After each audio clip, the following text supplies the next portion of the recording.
Quem é o Espírito Santo? O Espírito Santo é o próprio Deus.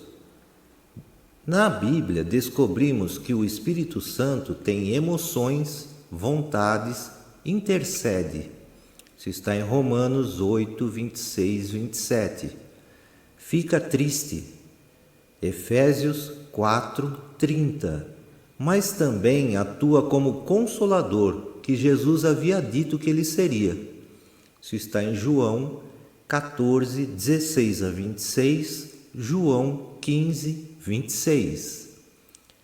A origem da palavra Espírito na Bíblia se traduz como algo invisível aos olhos do ser humano, mas que produz algo visível. Em hebraico, a palavra é ruá e no grego é pneuma.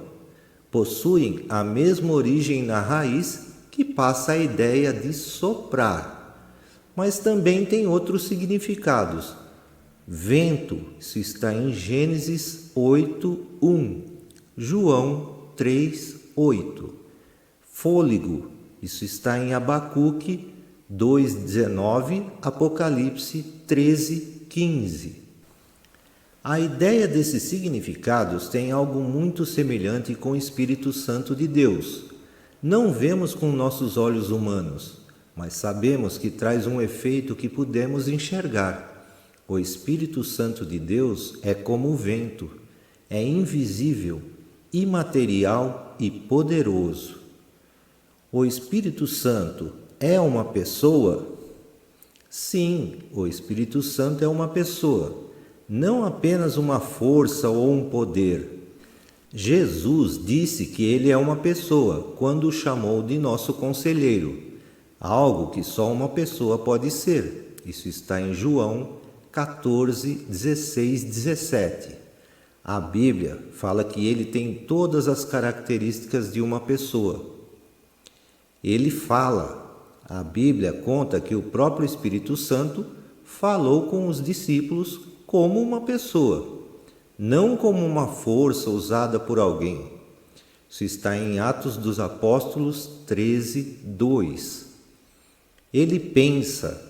O Espírito Santo sonda e compreende as coisas de Deus. Tem capacidade intelectual. Isso está em 1 Coríntios 2, 10, 11. Ele sente. Se nós podemos entristecer o Espírito Santo, isto significa que ele tem capacidade para sentir emoções. Isso está em Efésios 4, 30. Ele tem vontade. O Espírito Santo toma decisões, dando a conhecer a sua vontade. Isso está em Atos dos Apóstolos 16, 7. Ele é enviado tanto da parte de Deus Pai e de Jesus, o Filho, e é uma parte integral da Trindade. O que o Espírito Santo faz? Ele fala de Jesus.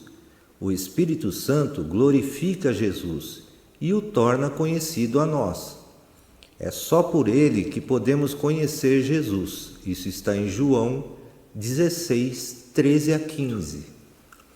Ele convence o pecador. Quando alguém é convencido do seu pecado e da justiça de Deus, isso é por ação do Espírito Santo, também conhecido como Espírito da Verdade. Isso está em João 16, 7, 8. Ele transforma o crente. Quando uma pessoa aceita Jesus como seu Salvador, recebe o Espírito Santo, que atua na sua vida para a salvação. Por isso o Espírito Santo é chamado Espírito de vida. Isso está em Romanos 8, 2. Ele guia. O Espírito Santo nos ensina como viver como Deus quer. Ele mora dentro do crente e ajuda a encontrar o caminho que deve seguir. É Ele que nos ajuda a interpretar a Bíblia corretamente e a aplicá-la nas nossas vidas. Isso está em Gálatas 5:16. Ele capacita. Através da ação do Espírito Santo, podemos vencer o pecado e viver de maneira digna. As novas atitudes do cristão são conhecidas como fruto do Espírito, porque são o resultado de seu trabalho. Isso está em Gálatas 5, 22 a 24. É também o Espírito que nos dá capacidade para testemunhar de Cristo, ensinar a fazer boas obras. Até no Antigo Testamento, quem dava o ministério era o Espírito Santo de Deus. Ele dá dons. Os discípulos receberam de Jesus dons diversos pelo Espírito Santo, tais como discernimento, realizar milagres, profecia, interpretação, cura.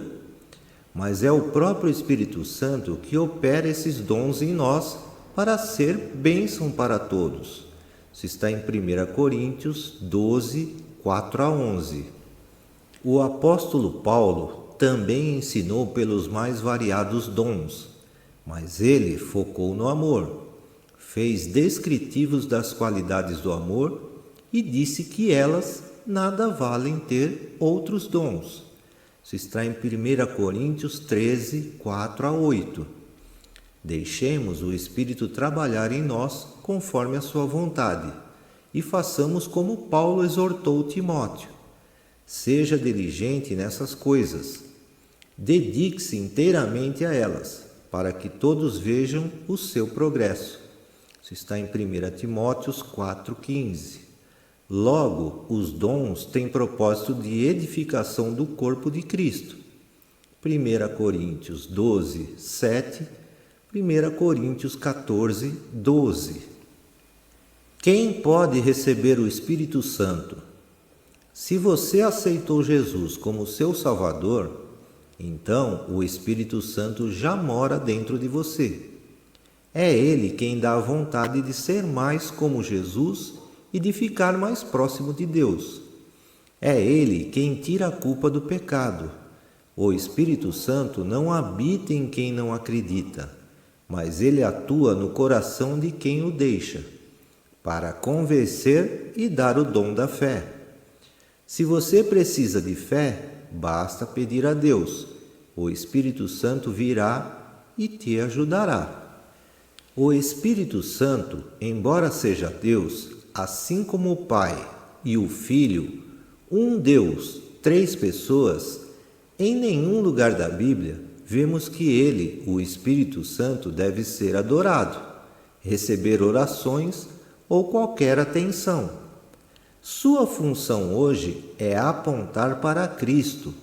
Ele convence o pecador do pecado e da justiça ou juízo. Isso está em João 16, 9, 10. Guia-nos a Cristo, que é a verdade. Isso está em João 16, 13. Consola o cristão. João 14, 16. Antes do sacrifício de Cristo, até o dia de Pentecostes, habitava com o crente, passando depois a habitar no crente. Isso está em João 14, 17, 1 Coríntios 6, 19. Batizou todos os cristãos em um só corpo no dia de Pentecostes. Isso está em Atos 2. E é o penhor do cristão, sua garantia de que subirá para o céu. Isso está em Efésios 1, 13, 14. O pentecostalismo protestante e o movimento carismático católico colocaram o Espírito Santo em evidência, o que também não é certo. Devemos entender a sua ação, porém respeitar a ordem que Deus estabeleceu. Hoje o Pai e o Filho estão no céu, sendo que o Filho está no céu como homem glorificado, em carne e ossos, assim como estarão os salvos. O Espírito está na terra, habitando individualmente no crente, corporealmente na igreja, todos os que creem, e influindo no mundo como um todo, e restringindo a disseminação completa do mal.